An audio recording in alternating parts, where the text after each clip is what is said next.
In a remote, sun-dappled village nestled amid the rolling plains of Africa, where the heat of the day gave way to cool, mysterious nights, and every whisper of wind carried secrets of a long-forgotten past, there existed a house that was as notorious as it was enigmatic. The villagers spoke of it in hushed tones, warning children to stay away from its creaking gates and flickering lanterns. They called it the House of Whispers, a place where eerie sounds echoed in the dead of night and strange, unexplainable phenomena unsettled even the bravest souls. But the legend of the House of Whispers was only the beginning of a tale that would soon engulf the entire village in a swirling maelstrom of terror, mystery, and unimaginable secrets. The story begins with a girl with eyes as deep and expressive as a midnight sky, and a voice that resonated with both innocence and something far more unsettling. She was known to the villagers only as the Talking Girl, a mysterious presence whose uncanny ability to speak in tones that sent shivers down the spines of all who heard her had become the subject of wild speculation and fearful awe. No one truly knew where she came from or how she acquired her strange gift, but whispers passed from one villager to another, each account more chilling than the last. It was said that she could be heard in the stillness of night, her voice carrying across the fields like a mournful lullaby, as if she were reciting secrets meant for no mortal ear.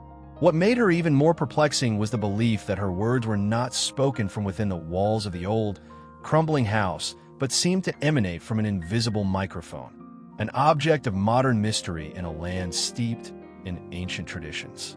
The villagers, steeped in their superstitions and wary of the unknown, had never fathomed that technology could be behind the eerie echoes. To them, it was simply a spectral force beyond comprehension. On one sweltering afternoon, as the relentless sun beat down upon the parched earth and the air shimmered with heat, a stranger arrived in the village. He was a man of curious disposition, a traveler whose eyes darted about as if he were in search of something hidden in plain sight. His name was Idris, and his journey had led him to this isolated corner of the world in search of both refuge and the answers to puzzles that had long haunted his dreams. Idris had heard faint rumors of the mysterious House of Whispers and the Talking Girl, and though his heart pounded with a blend of apprehension and intrigue, he could not resist the pull of the unknown.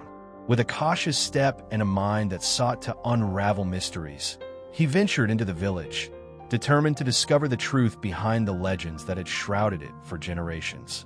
As the twilight deepened, casting long, sinuous shadows across the dusty paths of the village, Idris found himself drawn to the infamous house.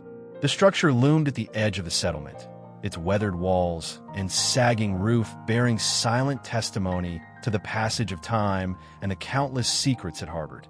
The door, slightly ajar as if beckoning him to enter, creaked softly in the gentle breeze.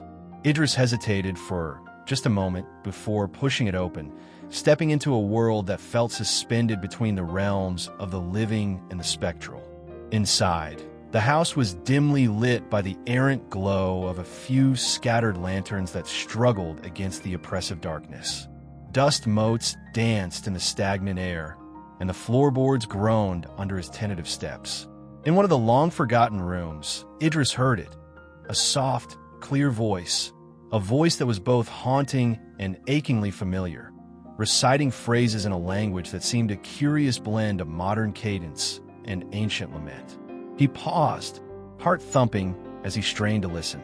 The words were unintelligible, yet carried an uncanny emotion, a mixture of sorrow and warning, as if the very walls of the house were trying to impart their hidden knowledge. Little did Idris know that this mysterious phenomenon was not merely the work of some spectral entity, but a clever trick of modern technology, a hidden microphone that had been secretly planted and left to broadcast the voice of the Talking Girl.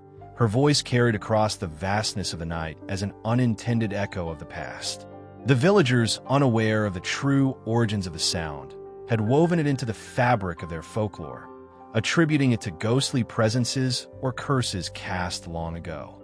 But Idris, whose mind was as curious as it was skeptical, felt that there was more to the story than superstition and ancient myths. Over the course of the evening, as the winds outside howled with a melancholic fervor and the stars blinked in a silent dance above. Idris began his quiet investigation. He meticulously searched the creaking corridors of the house, following the voice as it drifted from room to room, each step revealing new clues. A stray piece of modern equipment here, a glint of something technological there. Slowly, the truth began to unfurl before him like the petals of a dark, forbidden flower.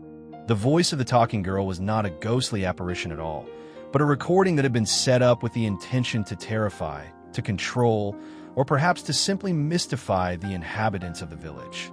But even as he uncovered this startling revelation, another, far more disturbing development was taking place. In the heat of the investigation, a figure, a man of imposing stature and hardened features, had been watching from a distance. His name was Okoro, a local whose presence in the village was marked by a stern, almost authoritarian demeanor. For reasons that were known only to him and whispered about in secret circles, Okoro had been tracking the activity around the House of Whispers, driven by an obsession that bordered on paranoia. He had long believed that something nefarious was hidden within those walls, something that defied the natural order of life in the village. And now, as he saw Idris, an outsider with strange tools and an inquisitive mind, enter the lair of the talking girl, his suspicions sharpened into a cold, calculated resolve. In that moment, the tension in the air became palpable, a silence filled with the weight of impending doom. Okoro followed Idris at a distance, his every step measured and deliberate. The villagers, who had always regarded the House of Whispers with a mix of fear and reverence, began to stir. Rumors of an intruder, of a man tampering with the sacred mysteries of their home, spread like wildfire. Whispers of betrayal and curses mingled with the low hum of the night, and soon the entire village seemed to pulse with a shared, silent anxiety. Idris, engrossed in his discovery, was oblivious to the storm of suspicion gathering around him. He was piecing together the remnants of a mystery that spanned both modern technology and ancient legend, his mind racing as he contemplated the implications of his find. The microphone, hidden in a recess behind a faded tapestry, was clearly a product of recent design, an object that had been deliberately placed to project the voice of the talking girl far beyond the confines of the house. But why? What purpose did it serve? And who was behind this elaborate deception? These questions churned in Idris's mind as he gathered his evidence, unaware that the eyes of the entire village were upon him. The night grew deeper, and the ambient glow of the moon cast eerie patterns on the crumbling walls of the house. It was then that fate, in its cruel and unpredictable manner, decided to intervene. As Idris stepped out of the house, the cool night, air carrying with it the scent of earth and forgotten dreams, Okoro made his move. In a swift, almost imperceptible motion, he emerged from the shadows, his gaze fixed on the unsuspecting investigator. With an expression that was part suspicion, part triumph, Okoro confronted Idris, his voice low and laced with menace. "What do you think you're doing, stranger?" Okoro demanded, his words echoing with authority and a palpable hint of danger. Idris, startled by the sudden confrontation, faltered for a moment before attempting to explain his actions. I was just trying to understand what's going on here. There's something unusual about this place, about that voice. I only meant to find the truth." But his words fell on deaf ears. The villagers, roused by Okoro's intervention, had begun to gather in the narrow streets that circled the infamous house.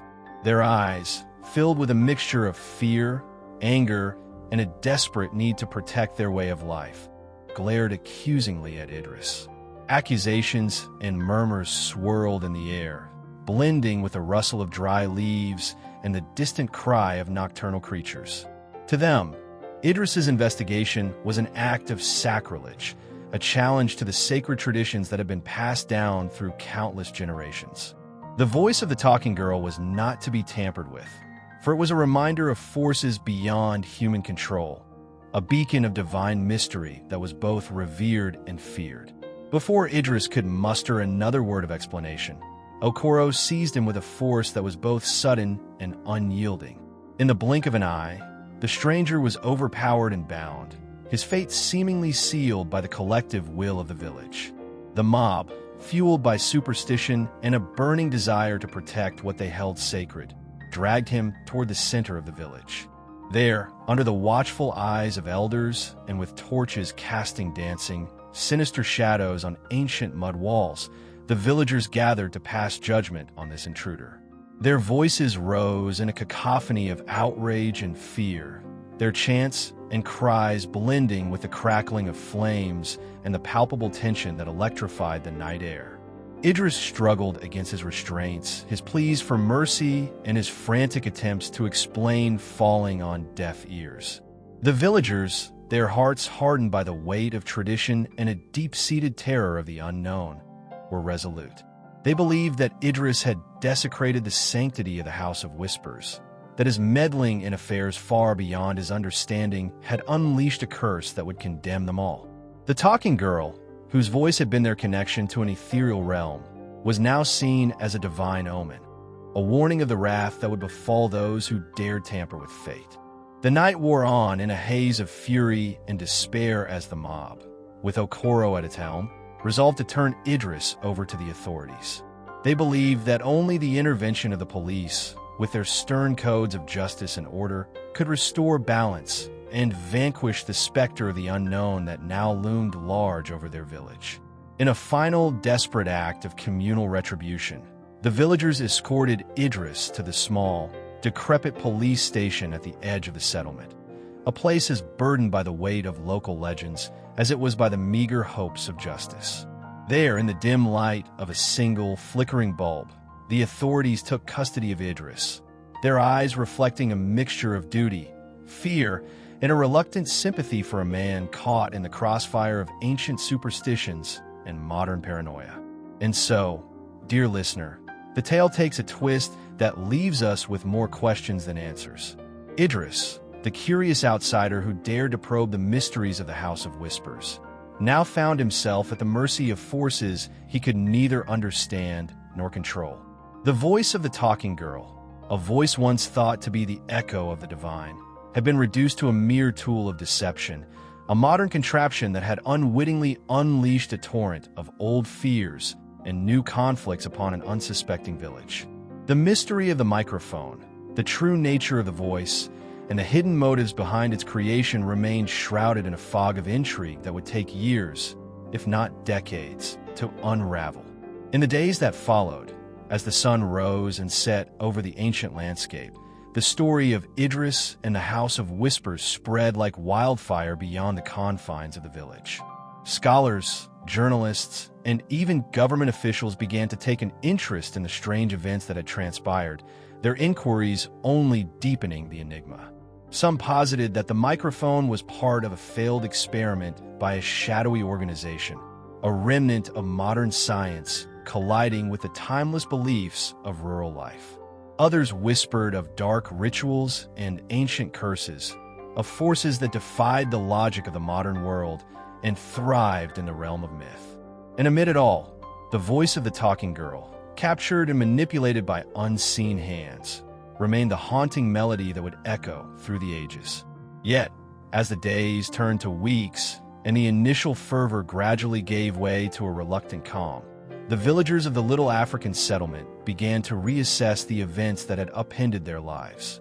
Slowly, a new understanding emerged, a recognition that the truth was more complex than the simple narratives of good and evil, of sacred versus profane. The microphone, the talking girl, and even Idris himself were caught in a web of circumstance and misunderstanding, their roles in the unfolding drama as ambiguous as the shadows that danced in the corridors of the House of Whispers. The village, once so certain in its beliefs, found itself at the crossroads of tradition and modernity, its collective soul stirred by the realization that the mysteries of the past could no longer be neatly contained by superstition alone. In time, the tale of the House of Whispers became a part of the village's evolving folklore, a story retold at twilight gatherings around crackling fires, each narration a blend of factual intrigue and imaginative embellishment. The talking girl's voice, once a source of terror, gradually transformed into a symbol of the village's resilience, a reminder that even the most inexplicable events could forge bonds between generations and spark a new quest for truth. And though Idris's fate remained entangled in legal proceedings and bureaucratic labyrinths far from the village's humble borders, his experience ignited a spark of curiosity in those who dared to question the boundaries between myth and reality. So, as you listen to this tale, a tale that spans the realms of modern technology and ancient lore, of curiosity and fear, of superstition and a relentless quest for truth, remember that the world is full of mysteries that defy easy explanation. The House of Whispers, with its eerie corridors and hidden microphone, stands as a testament to the complexity of human belief and the unpredictable ways in which our lives can be upended by forces both seen and unseen. And while the memory of that fateful night continues to haunt the village and its inhabitants, it also serves as a quiet invitation to look beyond the veil of what we know, to embrace the unknown with a mixture of caution and wonder, and to recognize that sometimes the most profound truths are those that we are only just beginning to comprehend. In the end, dear listener, the story of the talking girl, the hidden microphone, and a man who dared to seek the truth is a reminder that even in the most isolated corners of our world, the echoes of modernity can intertwine with ancient legend to create a tapestry of suspense, mystery, and drama. It is a tale that challenges us to confront our deepest fears, to question the narratives we have long accepted as truth, and to embrace the possibility that behind every whisper in the dark lies a story waiting to be told. A story that, much like the restless winds over the savannah, refuses to be silenced by time or tradition. And so, as you carry this tale with you, may you find within its twists and turns a spark of courage, a spark that encourages you to listen closely to the voices of the past, to seek out the hidden meanings in the everyday, and to remember that every mystery, no matter how deeply it is shrouded in darkness, holds within it the potential for revelation and redemption.